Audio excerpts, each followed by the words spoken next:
Bonjour tout le monde. Le même exercice le premier exercice de la thermodynamique, mais cette fois-ci, ça sera une version QCM. QCM. Par exemple, vous avez la première question. Choisissez parmi ces représentations graphiques dans le diagramme PV celle qui correspond à la première évolution. Donc la première évolution, voilà la première évolution. Est-ce que c'est le A, le B, le C ou bien le D?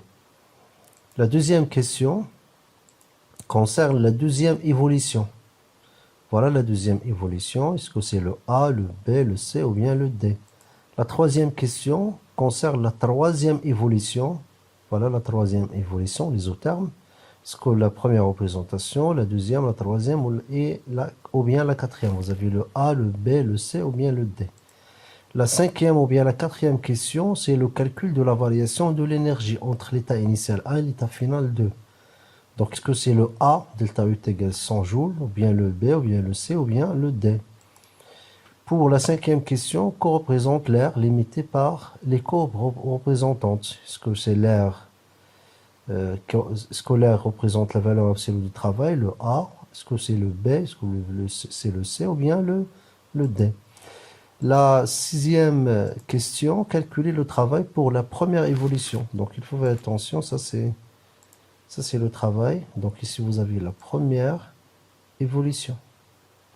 Donc voilà la première évolution. Donc qu'est-ce que vous avez? Il s'agit d'une question composée. Donc vous avez le travail. Donc voilà le travail. Donc est-ce que c'est oméga 600 ou bien moins 600? Ok. Après vous avez la chaleur échangée Q. Donc voilà, la chaleur échangée Q. La même chose ici. Et finalement, la dernière partie de la question, vous avez, est-ce qu'il s'agit d'une énergie reçue ou bien évacuée? Donc, il faut choisir parmi perdu ou bien reçu. Ok? Donc, en tout cas, est-ce que la réponse A est correcte? B, C ou bien D? Il faut choisir une réponse parmi ces quatre. La sixième ou bien la septième question, ça concerne maintenant la deuxième évolution. Il faut faire attention, la sixième, c'est la première évolution. Maintenant, la septième question, ça concerne la deuxième évolution. Isobar, isocorps.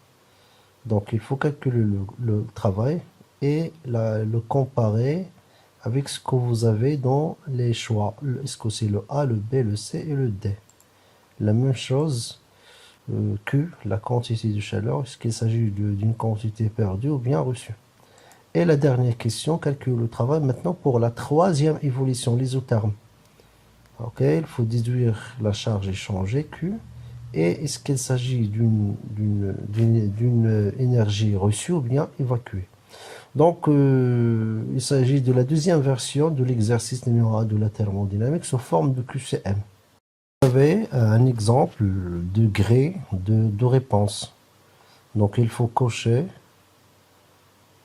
ou bien noircir les cases suivantes. Est-ce que par exemple, vous voyez que la réponse A est correcte pour la question numéro 1? Il faut cocher la première case qui concerne le A. Ok, et la question numéro 2, par exemple, vous voyez que la réponse C est correcte. Donc il faut le cocher.